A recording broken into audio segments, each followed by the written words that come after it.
नमस्कार दोस्तों, स्वागत है आपका आज के एक और नए महत्वपूर्ण वीडियो में।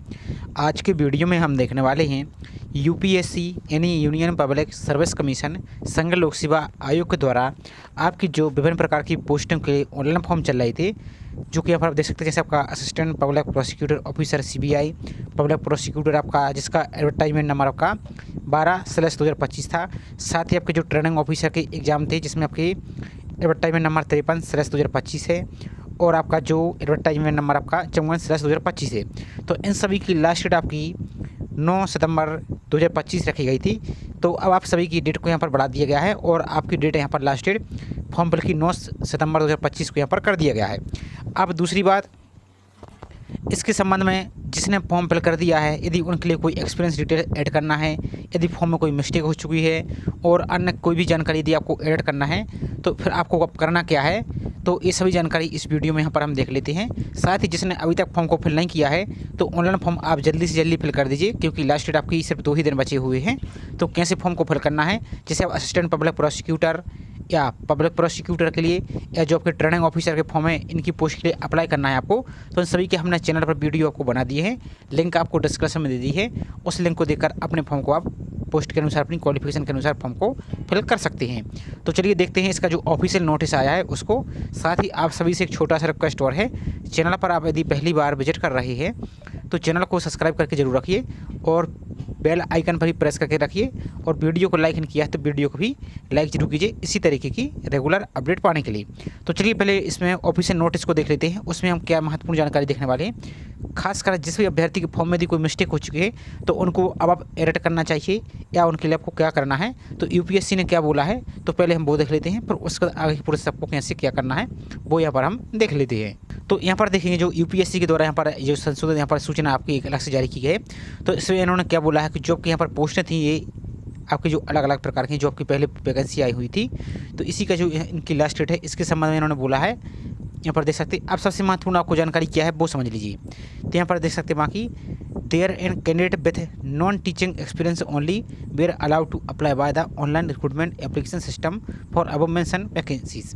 Now it is notify for all concern that candidate having, यहाँ पर देख सकते हैं, बाकी required to experience which include both experience industry as well the experience as a trainer या instructor in the relevant field all trade include यहाँ पर indicated in respective advertisement are allowed to apply for subject vacancies। तो यहाँ पर इस जारी करके पढ़ा सकते हैं। अब यहाँ पर नेक्स्ट देखिए, however it may be noted that for the purpose of eligibility condition related to age ETC the closing date आपकी 29/5/2025 जो कि यहाँ पर थी, जो यहाँ पर आपकी जो पहली वैकेंसी आई थी 05/2025, इसके संबंध में यहाँ पर बोला है। तो all other term and condition आपकी रिमेन अनचेंज रहेंगे, सेम रहेंगे। अब यहाँ पर इन्होंने क्या बोला है, according to as per the present clarification regarding nature of यहाँ पर experience application are invited for the eligible candidate through UPSC. यहाँ पर तो 11 तक आपके यहाँ पर देख सकते हैं लास्ट डेट यहाँ पर कर दी गई। अब सबसे मोस्ट इंपॉर्टेंट यहाँ पर क्या है ये समझिए, जिसमें आपको सबसे ज़्यादा डाउट यहीं पर आ रहा था और बहुत से अभ्यर्थी कमेंट करके पूछते थे कि यदि हम जैसे पहले यहाँ पर पहले पढ़ लेते हैं, फिर उसके बाद आपको आगे समझाती है। तो it is further inform that candidate are already applied for under original advertisement do not require to apply again. तो कहने का मतलब है कि जो आपकी जो ट्रेनिंग ऑफिसर वाली पोस्ट हैं, ये आपकी पहले भी आ चुकी थी। यदि आपने वो वाला फॉर्म पहले से फिल किया है तो आपको दोबारा से फिल करने की ज़रूरत नहीं है। लेकिन यहाँ पर देखिए, however if they want to add या modify experience may be apply again afresh and their latest application only will be consider valid. तो यहाँ पर देखिए, अब इन्होंने क्या बोला, अब यही पर आपको सब कुछ समझना है। अब यहाँ पर देख सकते हैं यूपीएससी ने स्पेशल बोला है, और हालांकि जब हमने फॉर्म फिल का आपको वीडियो भी बनाया था उसमें मैंने एक एक जानकारी बताई है, लेकिन आप सभी के साथ प्रॉब्लम ये है कि आप पहले वीडियो को पूरा देखते नहीं, फिर बाद में आप परेशान होते हैं।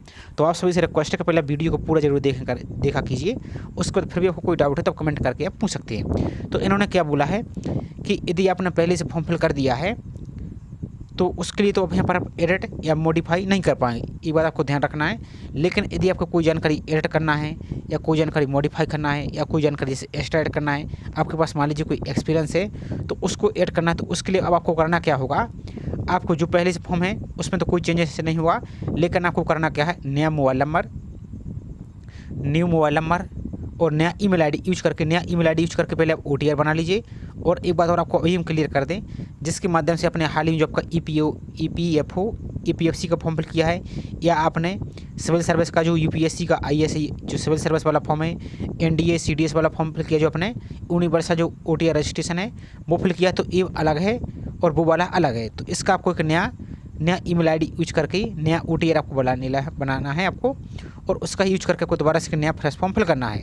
तो आपको क्या होगा कि जो पहले वाला फॉर्म था वो आपका ऑटोमेटिक रिजेक्ट हो जाएगा, और जो अभी आप सेकंड वाला फॉर्म फिल करेंगे तो वो फॉर्म आपका एक्सेप्ट रहेगा, और आप यहाँ पर UPSC का ये नोटिस में भी पढ़ा सकते हैं। और हालांकि इसके पहले भी मैंने आपको वीडियो में बहुत सी जानकारी यहाँ पर बताई है, तो उन सभी को यहाँ पर देख सकते हैं। बाकी सभी पोस्ट को इन्होंने एकदम क्लियर कर दिया है, तो यहाँ पर भी देख सकते हैं वही सेम प्रोसेस यहाँ पर भी बताई है। बाकी यदि आपको फिर भी और डाउट है तो आप किसी एक को यहाँ पर चलिए मान लीजिए, इसी को हम दिखा देते हैं आपको आगे। इसमें इंस्ट्रक्शन भी इन्होंने क्या बोला है वो आप थोड़ा सा समझ लेंगे, क्योंकि इसमें फॉर्म में तो आप एडिट नहीं कर पाएंगे। आप जब फॉर्म फिल सबमिट करते हैं तो वहाँ पर इंस्ट्रक्शन क्लियर ही लिखी रहती है कि एक बार यदि फॉर्म को सबमिट कर देते हैं तो फॉर्म को आप मॉडिफाई एडिट नहीं कर पाएंगे। तो आप सभी के लिए सुनहरा मौका, आपको सिर्फ 25 रुपये ही फीस आपको लग रही है, ओनली 25 रुपीज़ ही। तो आप क्या कीजिए, आप फॉर्म में कोई भी गलती यदि है, और एक बात और, आपको फ़ोटो सिग्नेचर, खासकर फ़ोटो आपकी 10 दिन से ज़्यादा पुरानी नहीं होनी चाहिए, फ़ोटो में आपका क्लियर नाम लिखा होना चाहिए, और फ़ोटो खींचने की डेट लिखी होनी चाहिए। यदि इनमें से कोई आपकी मिसिंग है तो आपको दोबारा इसके नया फ्रेश फॉर्म ही फिल कर लेना चाहिए।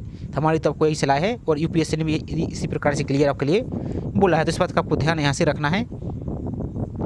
और यहाँ पर भी आप पढ़ सकते हैं, इंस्ट्रक्शन में आएंगे जब यहाँ पर कोई उम्मीदवारों को सलाह दी जाती है कि विशेष पद के लिए केवल एक ही आवेदन भर्ती पत्र जमा करें, तथापि यदि वह एक से अधिक पद के लिए, यहाँ पर देख सकते हैं, यदि वह एक पद के लिए, सॉरी एक से अधिक नहीं, एक पद के लिए एक से अधिक ऑनलाइन आवेदन पत्र जमा करता है या करती है, तो उसे यह अवश्य सुनिश्चित करना चाहिए कि उच्चतर आवेदन संख्या वाला आवेदन भर्ती आवेदन पत्र शुल्क जहाँ भी लागू हो शायद सभी प्रकार से परिपूर्ण है।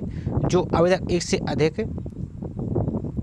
ऑनलाइन भर्ती आवेदन पत्र जमा करते हैं उन्हें नोट कर लेना चाहिए कि आयोग द्वारा केवल उच्चतर आवेदन संख्या, अब उच्चतर है यानी हायर एप्लीकेशन नंबर का मतलब क्या है कि मान लीजिए आपने जो पहले फॉर्म फिल किया, मान लीजिए उसका नंबर है आपका फॉर एग्जाम्पल के लिए 145, लेकिन अब आप जो दोबारा से फॉर्म फिल करेंगे तो आपका 100 नंबर हो सकता है 500 या 1000 हो सकता है। तो जो 1000 वाला नहीं हाईएस्ट एप्लीकेशन नंबर है, कहने का मतलब ये है कि जो नया वाला फॉर्म है वही आपका एक्सेप्ट यहाँ पर रहेगा, स्वीकार किया जाएगा, और एक से अधिक संख्या के लिए यहाँ पर आवेदन शुल्क को वापस नहीं किया जाएगा। तो ये आप समझ सकते हैं। तो पहले वाला फॉर्म है वो तो आपका रिजेक्ट हो जाएगा, लेकिन उसकी जो 25 रुपये फीस है वो आपको रिफंड यहाँ से नहीं की जाएगी।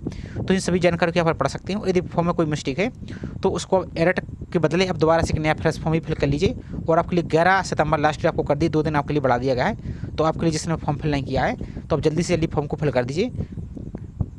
और आपको फिर भी कोई डाउट है, कोई समस्या है तो आप कमेंट करके पूछ सकते हैं। और ऑनलाइन फॉर्म कैसे फिल करना है तो सभी के चैनल पर वीडियो ऑलरेडी अपलोड है। तो ये छोटी सी इन्फॉर्मेशन थी, आई होप जानकारी आपको पसंद आई होगी। जानकारी पसंद आई हो तो वीडियो को लाइक जरूर कीजिए, साथ ही चैनल को अभी तक सब्सक्राइब नहीं किया है तो चैनल को सब्सक्राइब करके बेल आइकन पर प्रेस करके जरूर रखें, इसी तरीके की रेगुलर अपडेट पाने के लिए। साथ ही जैसे इसका exam date, syllabus, admit card कोई भी अपडेट आएगा तो आपको इसी तरीके से वीडियो के माध्यम से भी जानकारी आपको प्रोवाइड कर दी जाएगी। और यहाँ पर आप इसकी नोटिस को भी देख सकते हैं, UPSC की जो वेबसाइट है यहाँ पर देख सकते हैं आपको चल रहा है, तो उस पर क्लिक करके भी आप इसको चेक कर सकते हैं। तो चलिए मिलते हैं इसी तरीके से एक और नई जानकारी के साथ। जय हिंद।